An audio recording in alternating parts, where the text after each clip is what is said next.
السلام علیکم دوستو، سوچا تھا کہ پشاور سے ایک سلسلہ شروع کریں گے جس میں ہم جائزہ لیں گے، کوشش کریں گے کہ یہ جو ہمارے ہاں ارد گرد ایک بہت بڑی تاریخ پڑی ہوئی ہے اس کا جائزہ لیں گے اور ایسی ویڈیوز بنائیں گے جس میں ہماری آئندہ نسلوں کو یہ پتہ چلے گا کہ جس ریجن میں ہم رہ رہے ہیں اس کی اہمیت کیا ہے۔ بہت رچ ریجن ہے یہاں پہ۔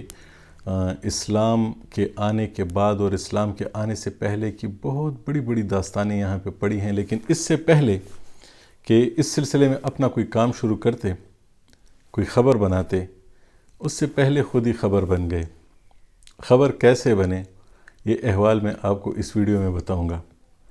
خبریں بنانے کا یہ جو ہمارا دھندا ہے یہ 25 سال سے جاری ہے۔ کبھی اخبار میں لکھتے رہے، پھر ٹی وی میں آئے، پھر ریڈیوز میں کام کیا، پھر ٹی وی میں آتے رہے ساتھ ساتھ۔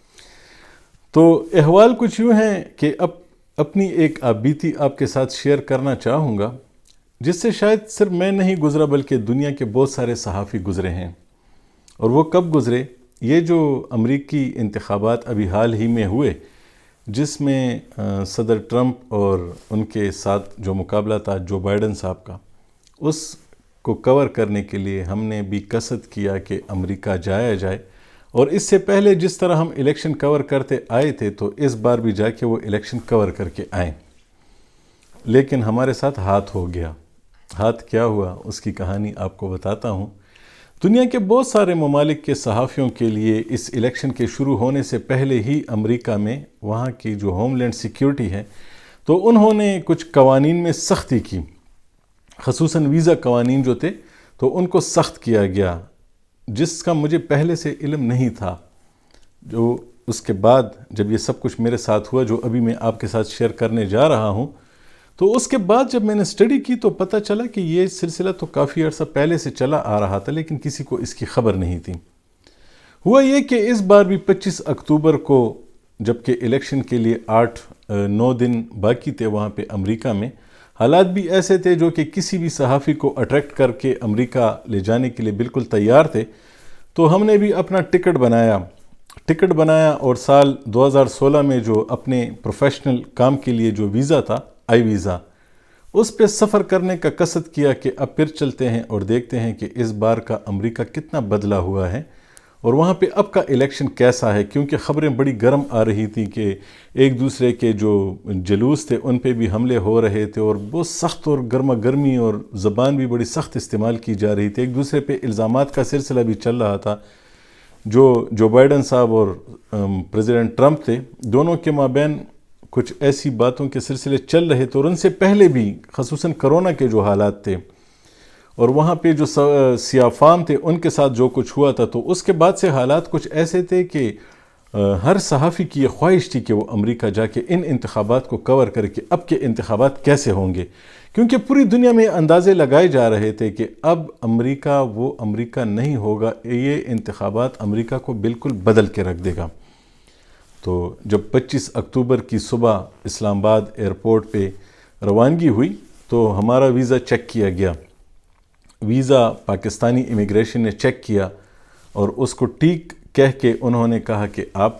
جہاز پہ جا سکتے ہیں۔ ٹرکش ایئر لائن کی جہاز پہ بیٹھا، استنبول روانہ ہوئے۔ استنبول تک 6 گھنٹے کی فلائٹ تھی، 6 گھنٹے کی فلائٹ، اور وہ بھی صبح صبح جب آپ جہاز پہ بیٹھتے ہیں تو اس کا مطلب ہے کہ آپ ساری رات کے جاگے ہوئے ہوں گے، تو کافی تکن تھی، لیکن ایک احساس تھا کہ اب کچھ ہی گھنٹوں بعد جس سرزمین پہ اتریں گے تو وہاں کے حالات جب پوری دنیا کو بتائیں گے، خصوصاً پاکستان میں اپنے لوگوں کو بتائیں گے، تو اس کا ایک بڑا اثر ہوگا اور اس کی ایک بڑی خوشی تھی، ایک ایکسائٹمنٹ تھی کہ ایک صحافی کے لیے کہ ایک ایسی سرزمین پہ جا رہا ہوں جہاں پہ اس وقت ایک جنگ سی کیفیت تھی۔ جنگی صحافت جنہوں نے کی ہے ان کے لیے یہ بڑی اہمیت ہوتی ہے کہ جہاں جنگ ہو رہی اور وہ وہاں جائیں۔ تو ہم نے بھی کافی جنگیں کور کی ہیں اپنی زندگی میں، خصوصاً افغانستان میں ہونے والی جنگ، پاکستان میں ہونے والی دہشت گردی کے خلاف جنگ، اس کے علاوہ کچھ اور بھی جگہوں پہ جانے کا موقع ملا، وہ دوسری کسی ویڈیو میں آپ کو بتائیں گے۔ تو جب استنبول اترا تو بتایا گیا کہ اب میری اگلی جو فلائٹ ہے وہ 6 گھنٹے بعد روانہ ہوگی۔ 6 گھنٹے تک استنبول کے ایئرپورٹ پہ وہ بھی ایک پوری دنیا ہے، ٹرمینل پہ گیا تو وہاں پہ اچانک جو ٹرکش کی وہ ہے ترکی کی جو سیکیورٹی ہے انہوں نے مجھے اچانک روک لیا کہ آپ کے پاس آئی ویزا ہے؟ میں نے کہا کہ ہاں امریکی آئی ویزا ہے۔ میں نے کہا ہاں۔ انہوں نے کہا کہ آپ نہیں جا سکتے۔ میں نے کہا کیوں؟ کہتے ہیں کہ کیوں کا تو پتہ نہیں، لیکن آپ کے لیے ای میل آئی ہے کہ آپ امریکہ نہیں جا سکتے۔ تو میں نے کہا کہ دیکھیں آپ کو کوئی غلط فہمی ہوئی ہوگی، میں امریکہ آتا جاتا رہتا ہوں، اور میں نے اس سے پہلے سال 2016 کے وہ انتخابات بھی کور کیے تھے جب میں نیو یارک میں تھا اور میں اپنے ٹی وی کے لیے انتخابات کور کر رہا تھا۔ تو نیو یارک میں جو اس وقت کی امیدوار تھیں ہلری کلنٹن اور پریزیڈنٹ ٹرمپ جب اس وقت صدر نہیں تھے، تو دونوں امیدوار بھی وہاں تھے، اور میں نے 2016 میں بھی الیکشن کور کیا۔ پھر 2018 میں مجھے پھر جا کے مڈ ٹرم الیکشن کور کرنے کا موقع ملا، تو میں نے بتایا کہ میرے حوالے سے شاید کوئی غلط فہمی ہوئی ہے، کیونکہ ان دونوں کے علاوہ بھی میں 2007 سے خود امریکی دعوت پہ امریکہ گیا ہوں۔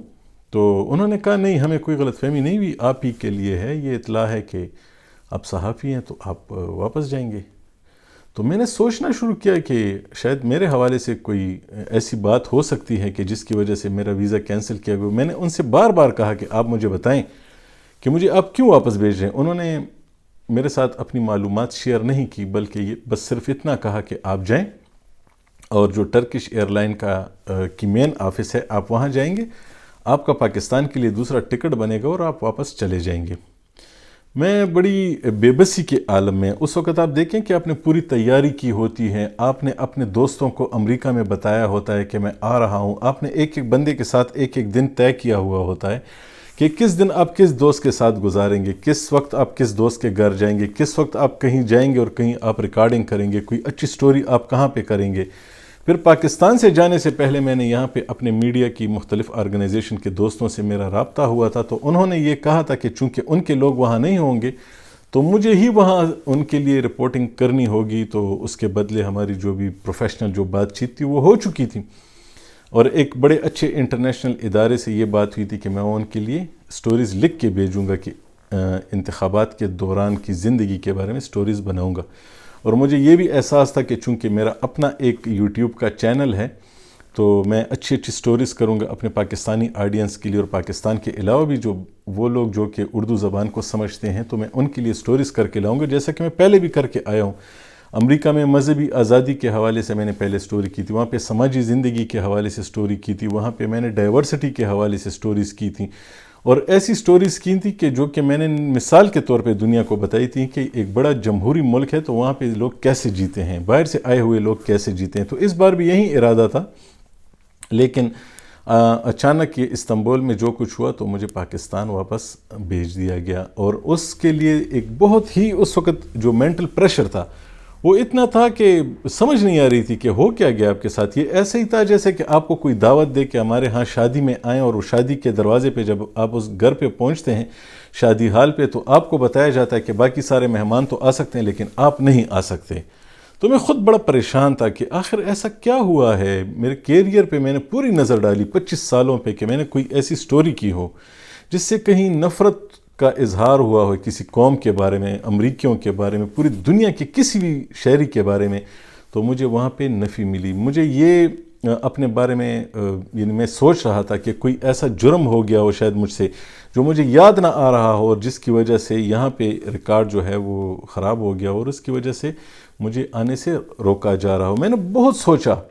لیکن کچھ بھی نہیں ہوا۔ اس دوران مجھے ٹرکش ایئر لائن کی کاؤنٹر پہ 3-4 گھنٹے مزید کھڑا رہنا پڑا۔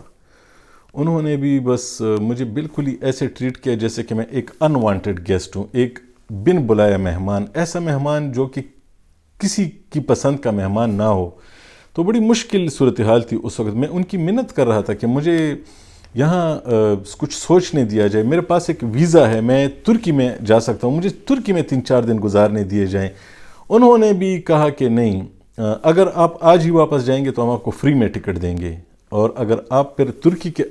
جاتے ہیں اندر، ایئرپورٹ سے نکلتے ہیں اور ترکی کے اندر گھومتے پھرتے ہیں تو پھر اس کے بعد جب آپ واپس جائیں گے تو ہم آپ کو دوسرا ٹکٹ نہیں دیں گے، وہ ٹکٹ آپ کو خریدنا پڑے گا۔ مجھے پریشر دیا گیا، اور اس پریشر کے بعد میں نے یہ فیصلہ کیا کہ میں واپس پاکستان آ جاؤں۔ میں واپس پاکستان آیا، اس دوران میرا یہ حق بنتا تھا کہ میں نے ایک اتنی زیادہ رقم دے کے ایک ٹکٹ خریدا تھا، تو کم از کم ایئر لائن کی طرف سے بھی میرے ساتھ یہ ہونا چاہیے تھا کہ وہ کم از کم مجھے پانی پلاتے، ایک کرسی پیش کرتے، میرے ساتھ کچھ انسانی ہمدردی کے کچھ بولتے. لیکن انہوں نے مجھے ٹکٹ دیا اور بتایا کہ اب سے 7 گھنٹے بعد، اس وقت سے پھر مزید 7 گھنٹے بعد مجھے ترکی کے ایئرپورٹ پہ رہنا پڑا. اور اس کے بعد تقریباً 6-7 گھنٹے تھے، مجھے صحیح یاد نہیں آ رہا، تو میں جھوٹ بھی نہیں بولنا چاہ رہا، تو اس لیے میں اندازہ بتا رہا ہوں. اس کے بعد پھر انہوں نے مجھے میں اپنے آپ کو اس سارے ماحول میں جتنے بھی لوگ وہاں پہ موجود تھے، تو میں اپنے آپ کو ایک کوئی انجانا سا مجرم محسوس کر رہا تھا کہ ایسا میں نے کیا کر دیا کہ مجھے اب واپس گھر جانا پڑ رہا ہے. اس وقت جو میں نے اپنے دوستوں کے لیے جو تحفے لیے تھے، جو تحائف لیے تھے، جو میں وہاں جانا چاہ رہا تھا، اور میں بڑی خوشی جا رہا تھا کہ وہ دوست جو کہ میرے امریکہ میں رہتے ہیں، وہ زندگی کا اثاثہ ہیں، ان کے پاس جاتا ہوں تو ایک بہت محبت ملتی ہے، بہت کچھ سیکھنے کو ملتا ہے. اور جب یہاں پہ پاکستان میں صحافت کرتے ہیں تو وہ سیکھا ہوا یہاں پر بھی استعمال میں پھر آتا ہے، اور پھر مجھے اچھی صحافت کرنے کی جو موقع ملتا ہے وہ اسی وجہ سے ملتا ہے کہ وہاں سے بہت کچھ سیکھ کے آتا ہوں. میں پاکستان واپس آیا، یہاں پہ آیا تو پھر میں نے یہاں پہ ٹرکش ایئر لائن کو ای میل کی اگلے دن کہ آپ نے مجھے واپس کیوں بھیجا، آپ نے مجھے رستے سے واپس کیوں بھیجا، آپ مجھے امریکہ کیوں نہیں لے کے گئے، کیونکہ میرے پاس کوئی ثبوت نہیں تھا کہ ایسا کیوں ہوا ہے میرے ساتھ. تو انہوں نے مجھے لکھ کے بھیجا کہ یہ امریکہ کے کہنے پہ آپ کو واپس بھیجا گیا ہے. میں نے پہلا ثبوت اٹھا کے پھر امریکہ یہاں پاکستان میں ایمبیسی بھیجا، اور پھر میں نے ان کو لکھا کہ آخر ایسا کیا ہوا ہے، اور میرے ویزے کا سٹیٹس کیا ہے. اس وقت جو میرا ویزا لیا تھا میں نے، جو کہ اگلے سال 2021 میں اگست کے آخری دن وہ ختم ہوتا ہے، تو انہوں نے بھی وہ بھیجا، ای میل بھیجی کہ جی بس یہ ہوم لینڈ سیکیورٹی کی وجہ سے ایسا ہوا ہے. پھر میں نے 3 دن بعد ان کو پھر ریمائنڈر دیا. میں نے انہیں لکھا کہ مجھے اسپیسیفک ریزن بتایا جائے، اسپیسیفک خاص وجہ بتائی جائے کہ ایسا کیا ہوا ہے. انہوں نے پھر ایک آرٹیکل کا حوالہ دیا، آرٹیکل 221I، جو کہ یو ایس کے امیگریشن اینڈ نیشنلٹی ایکٹ کا ہے. اس کو پھر جب میں نے چیک کیا آن لائن تو پتہ چلا کہ اس میں صرف اتنا لکھا ہوا ہے کہ جو ویزا کاؤنسلر ہے وہ کسی بھی وقت آپ کا ویزا کینسل کر سکتا ہے. تو پھر میں نے وہ چیزیں اٹھا کے اپنے وکیل دوستوں سے مشورہ شروع کیا. انہوں نے کہا کہ آپ کے پاس کچھ رستے ہیں جس پہ ہم مشورہ کر رہے تھے. اچانک اس دوران امریکی ایمبیسی سے ایک ای میل آئی کہ آپ اپنا پاسپورٹ یا خود لے کے آ جائیں یا کوریئر کے ذریعے بھیج دیں، کیونکہ آپ کا ویزا ہم نے فزیکلی کینسل نہیں کیا. آپ جب یہ ویزا بھیجیں گے، پاسپورٹ بھیجیں گے تاکہ ہم آپ کے ویزے کو کینسل کر سکیں. تو میں خود بڑا حیران ہو گیا کہ اب تک یہ سب کچھ میرے ساتھ کیوں ہوا تھا، اور وہاں پہ ترکی میں جب مجھے واپس بھیجا جا رہا تھا میرا ویزا کیوں کینسل نہیں کیا گیا. تو بہت سارے ایسے سوالات تھے. وہ سوالات اب بھی اپنی جگہ پہ موجود ہیں، اور میرے ذہن میں اس وقت یہ جو پوری دنیا ایک گلوبل ویلیج بن چکا ہے، یہ معاہدوں میں ایک دوسرے کے ساتھ جڑا ہوا ہے. ہم اقوام متحدہ میں ایک دوسرے کے ساتھ رہتے ہیں. اقوام متحدہ اگر اس دنیا کا ایک گھر ہے تو امریکہ اس کا ایک کمرہ ہے اور پاکستان اس کا دوسرا کمرہ ہے، اور تمام ممالک ایک دوسرے کے ساتھ رہتے ہیں. تو ان کے ایک دوسرے کے ساتھ کچھ معاہدے ہیں کہ جب یہ ایک دوسرے کے شہری کو ہینڈل کریں گے تو اس کا احترام کریں گے، اس کو دنیا کے ایک شہری کے طور پہ احترام دیں گے. تو میرا یہ خیال تھا کہ جب اگر میرا ویزا کینسل کیا جا رہا تھا، ریووک ہو رہا تھا، تو میرا اتنا حق بنتا تھا کہ میرا ایک فون نمبر تھا امریکی ایمبیسی کے پاس رجسٹرڈ تھا ان کے سسٹم میں جب میں ویزا لے رہا تھا. میرا ای میل ابھی تک بالکل وہی ای میل میں استعمال کروں جو ان کے پاس رجسٹرڈ ہے. وہ اس پہ مجھے کوئی ای میل کر سکتے تھے، کوئی ایس ایم ایس کر سکتے تھے، ایک کال کر سکتے تھے. اگر یہ تینوں چیزیں بھی وہ نہیں کرتے کہ وہ مجھے پرسنلی کنٹیکٹ کرتے، تو جس طرح باقی دنیا کے ممالک کرتے ہیں کہ جب وہ کسی ملک کے شہریوں کے لیے ویزا ختم کرتے ہیں یا کسی خاص ویزے پہ پابندی لگاتے ہیں، جس طرح ابھی ہم نے دیکھا یو اے ای نے کیا، 11 ممالک کے لیے کیا، تو انہوں نے پوری دنیا کی ٹی وی چینلز پہ وہ خبر چلائی. اس لیے چلائی تاکہ یہاں سے ان ممالک سے آنے والے لوگوں کو یہ پتہ چلے کہ اب نہیں جانا کیونکہ وہاں پہ ویزے ختم ہو گئے ہیں. تو امریکہ سے میں یہ توقع کر رہا تھا کہ وہ بھی میرے لیے کوئی خبر چلائیں گے ٹی وی پہ. چلاتے اگر انہوں نے میرے ویزا ختم کرنا تھا، مجھ جیسے لوگوں کا پوری دنیا سے جن کا ویزا اگر یہ ختم ہو رہا تھا. اس کے علاوہ میں یہ بھی توقع کر رہا تھا کہ اگر وہ ٹی وی پہ خبر نہیں چلاتے، کسی نیوز پیپر میں دے دیتے، امریکی نیوز پیپر میں دے دیتے، اپنے ویب سائٹ پہ لگا دیتے، کہیں تو یہ اطلاع دے دیتے کہ یہ ویزے والے اب نہ آئیں. یہ بالکل میرے خیال میں کسی بھی دنیا کی کسی بھی اخلاقی فورم پہ اس کو آپ جسٹیفائی نہیں کر سکتے کہ آپ کسی کو اپنی کوئی چیز بیچیں اور اس کے رائٹس پر اس سے واپس لے لیں اور اس کو بتائیں بھی نہ۔ تو میرا یہ سوال ہے، میں نے ایک پاکستان کے جو قانون کا جو نظام ہے تو اس پہ میں نے ابھی امریکی ایمبیسی کو پاکستان میں، امریکن کونسلیٹ کو اور ٹرکش ایئر لائن کو اور اپنی امیگریشن کو میں نے ابھی نوٹسز بھیجے ہیں لیگل کے، وہ مجھے بتائیں کہ میرے ساتھ ایسا کیوں کیا گیا، میں نے ایسا کیا کیا تھا، اگر نہیں بھی کیا تھا تو وہ سب کچھ کیوں ہو رہا تھا۔ میرا سوال یہ ہے، میرا ویزا ویلڈ تھا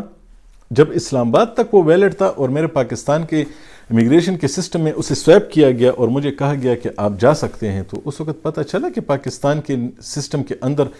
جو انفارمیشن تھی اس میں میرا ویزا ویلڈ تھا۔ امریکیوں نے، جو حکومت ہے امریکہ کی، انہوں نے ایسا کیوں نہیں کیا کہ پاکستان کی حکومت کو بتاتے کہ فلاں فلاں ویزے ختم ہو گئے، آپ اپنے سسٹم میں اس کے لیے کوئی اپنا وہ لگا دیں، ایسا کوئی چیک لگا دیں۔ وہاں سے بھی مجھے جانے دیا گیا، پھر ترکی تک میں اپنے خوشی خوشی گیا، تو وہاں پہ اگر ٹرکش ایئر لائن کو یہ پتہ تھا کہ میرا یہ ویزا ختم ہو چکا ہے، اسی دن تو یہ ای میل نہیں آئی تھی نا، اس سے شاید کچھ پہلے آئی ہو ان کے پاس، انہوں نے مجھے ٹکٹ کیوں بیچا؟ بہت سارے ایسے سوالات ہیں۔ امریکہ میں اس کے بعد جب پھر مجھے پڑھنے کا موقع ملا، واشنگٹن پوسٹ میں مجھے ایک کوئی سائمن مارکس صاحب ہیں جو کہ دنیا میں جتنے بھی لوگوں براڈ کاسٹرز ہیں ان کے لیے امریکہ سے خبریں اکٹھی کرتے ہیں، اور ان کا ایک ادارہ ہے، انٹرنیشنل ایجنسی ہے، انہوں نے ایک آرٹیکل لکھا تھا اور انہوں نے وہ آرٹیکل میری نظر سے گزرا۔ انہوں نے امریکی حکومت کو یہ بتایا تھا کہ آپ جو غیر ملکی صحافی ہیں ان کے لیے آپ ویزے کی مدت جو ہے وہ 5 سال سے کم کر کے اب 6 ماہ یا 3 ماہ پہ لا رہے ہیں،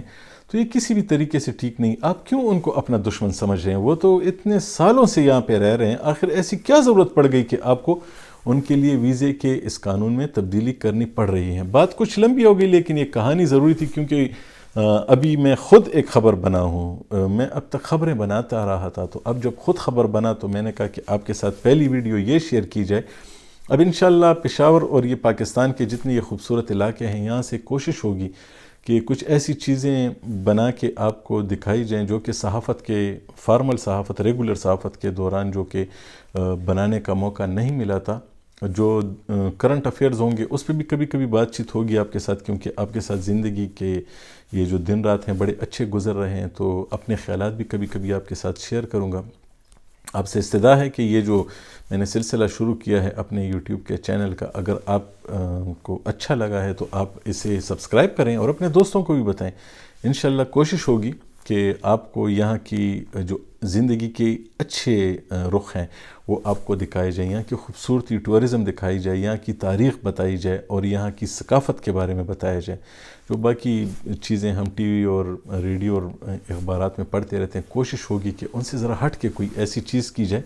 جس سے کچھ سیکھنے کا موقع ملے، جس سے کچھ جاننے کا موقع ملے۔ تو امید ہے آپ کے ساتھ یہ سلسلہ اور یہ رابطہ انشاءاللہ اسی طرح جاری رہے گا۔ اپنی دعاؤں میں ہمیں بھی یاد رکھیں۔ اللہ حافظ۔